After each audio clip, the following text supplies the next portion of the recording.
And we are back. And Jason, if I can be completely candid with our listeners, Yeah. we're not sure Always. how we're going to do this format as far as taking breaks and stuff like that. I just informed my co-host, my dear friend Jason, that I had to pee my brains out. I have had about a gallon of water since I woke up this morning, so I was about to die. So those last few comments when we were discussing Move and VR, I'll be honest with you, man, like my brain had stopped functioning and I was like bouncing here because I was in so much pain. So I'm not responsible for anything that I may have said right before we went to break. I honestly don't know if we're responsible for anything we've said. I would not claim responsibility for any part of this show. We're probably going to go back and edit out our names. Just kind of censor that. So we bear no responsibility for anything that happens.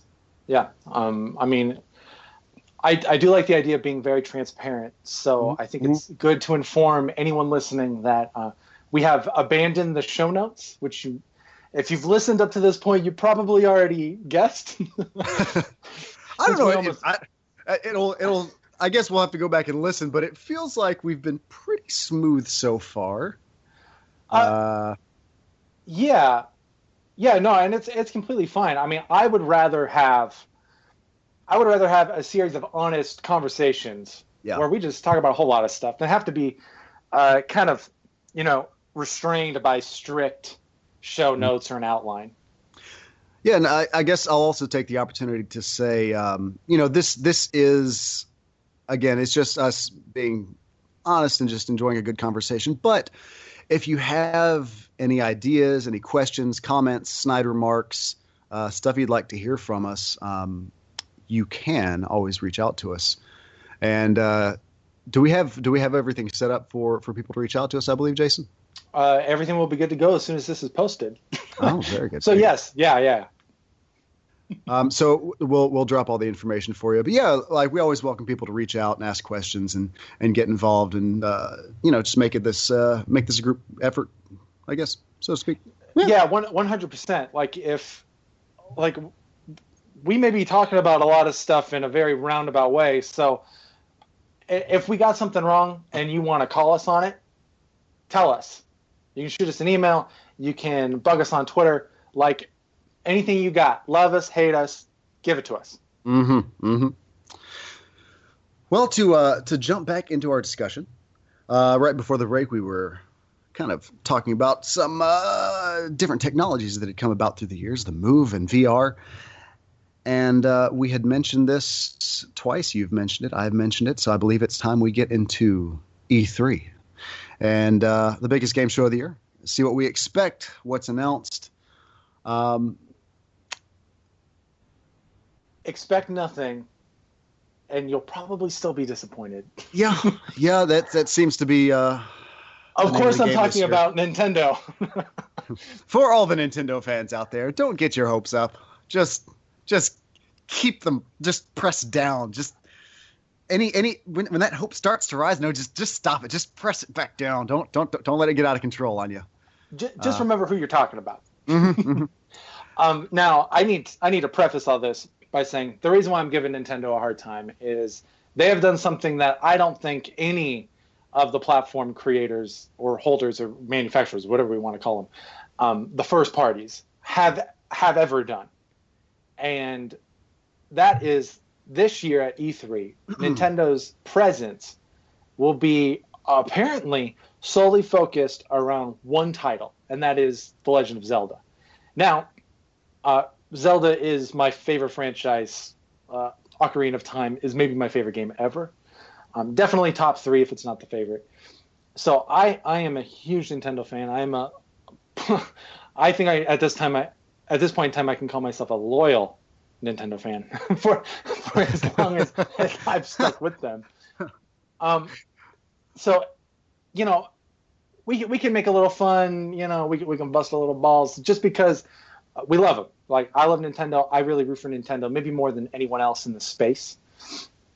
So for them to kind of pull back this year, like Nintendo, I think it was on one of the Kind of Funny podcasts I was listening to the last week or so, where they were talking about how Nintendo, when you're at E3, Nintendo is the booth like you really seek out. You proactively, you head to Nintendo because you are guaranteed to play a lot of great stuff and have a lot of fun. Yeah. If you go to Sony's booth, which is in the same hall right across the road, the big titles, they're not playable on the floor more often than not. They may have a private session for some of the big media outlets or journalists. In the past, in 2013, when I was at E3, when we were at E3, like they had kind of private booths up like on a second floor.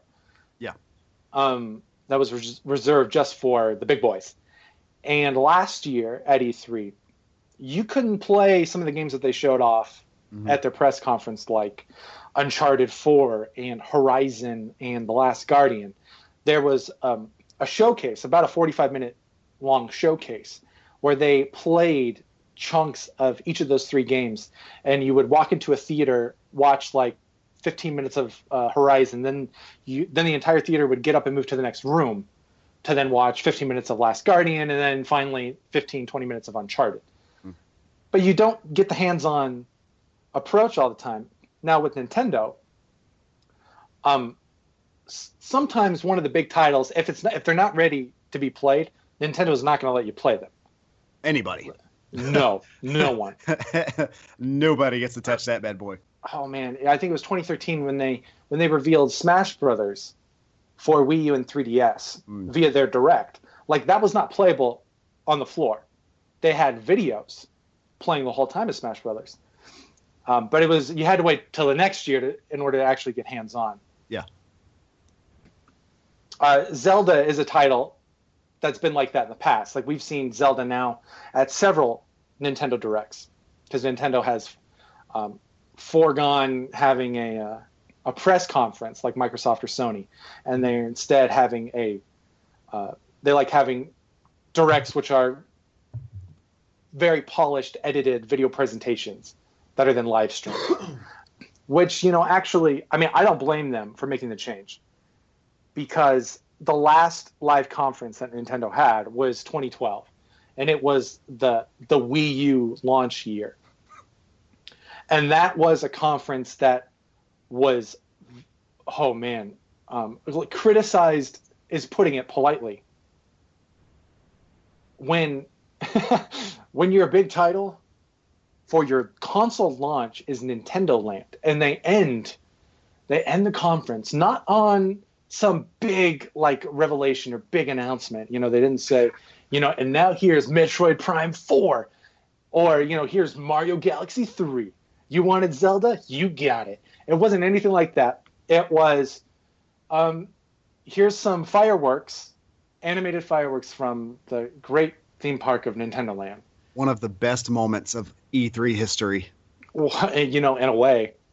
I'll say infamous. One of the most infamous moments of E3 history. But the whole conference was kind of like that. Didn't a game get pulled at the last minute and they had to fill it with something? Did it? I don't. I didn't mean to say it like that. I remember something like that. Like they were going to show a game. Or I hope I'm not getting things mixed up, but I feel like they were going to show a game, and then they pulled it, and they had to put something there. Mm-hmm. I can't remember. I have to look that up and double check. But yeah, I don't know. I don't know what it would be, honestly. I mean, the next year is when Wii U really kind of came into its own, and that was they showed off Mario 3D Land or 3D World rather. Boy, that's a nice slip. Yep. I won't get into accusations of using Nintendo DS assets to make a Wii U game. I won't get into that because those are unsubstantiated, purely rumor. It's just speculation. And 3D World is a great game, a great game. I played so much of that; it's a blast. Not quite the 3D Mario I wanted, the one I expected. I did expect kind of Galaxy 3, or something else. Something that felt more like a traditional successor to, Mario 64 and Sunshine and Galaxy, whatever it was, Universe or Galaxy 3. But 3D World is great. Had a blast playing it at E3 that year. Grabbed that thing day one when it hit Wii U. Awesome game. And that was the same year they showed off Mario Kart, and you could play it on the floor. You could play Pikmin 3 on the floor. Donkey Kong, Tropical Freeze, and even Wind Waker HD. Like, that was all there. That was a great year for Wii U. And I feel like the general message based on that, since I was at an E3 kind of, pretty close to a console launch, and of course that was the same launch year for PS4 and Xbox One, so we got to have hands-on with those games as well. Yeah. I think the lesson I kind of took away from that, without touching on last year's E3 for Nintendo, which was also pretty good. Mario Maker was there. Yoshi Yarn game, whatever that's called, that was there. Kirby was there. Smash was there. And the Treehouse. I really enjoyed the Treehouse. Oh, man, the Treehouse. That was such a fantastic idea. Treehouse is fantastic. And the year I wasn't there at E3 in 2014, that was the year that Splatoon was announced and shown off and basically stole the whole show. Yep. But anyway, since Nintendo has now, they are stepping away this year from E3. I'm sure the showcase for Zelda is going to be fantastic. I fully expect that game. It's been in the oven for so long. It's going to be phenomenal. It has to be. But I think the lesson, if I could tell Nintendo anything, is that I actually agree with their position and their change in approach with E3. Mm-hmm. Since they announced, the NX dedicated gaming platform. We don't know what it is exactly. We don't know if it's a home console, a handheld console, if it's both. There's a lot of speculation, and you can read some very interesting patents online about it, and maybe at some point in a future show we'll get into that. But that is a whole show within itself. It is. It really is. That's just going to be the NX special. When you launch a new platform, you have to make sure the games are ready. Yeah. And that is something that I don't think Nintendo did with Wii U. Mm-hmm. No, absolutely. They should have, in my opinion, they should have waited until 2013. And they should have launched day one with 3D World and Pikmin and Mario Kart and Donkey Kong Country and all of these great titles that came out in 2014. Instead, whether there were delays, I know Nintendo had some trouble catching up in terms of like tech and getting used to high definition programming, and so I understand that took a while to get used to, and now they've caught up and they've really changed their entire development environment and the atmosphere, in Japan with their teams. Everyone's kind of together now. Handheld and console developers hang out together in a close proximity, and I think the future for Nintendo is actually brighter than the past and the present, because in the present it's a lot of uncertainty, And absolutely.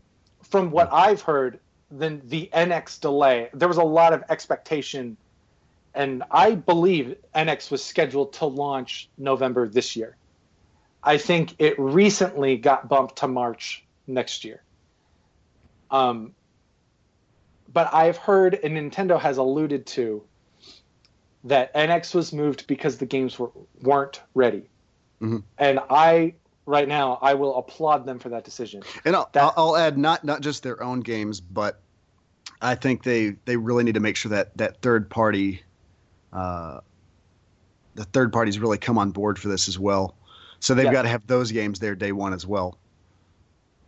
Just to show people that might be investing in an NX system. Hey, we are actually going to have third party support this go around. We promise. It's really going to be there. They can't just say it. I don't want to hear rumors. They need to show that as well. The vacancy for Wii U was very apparent. I don't know if we can hope for Super Nintendo levels of third party support.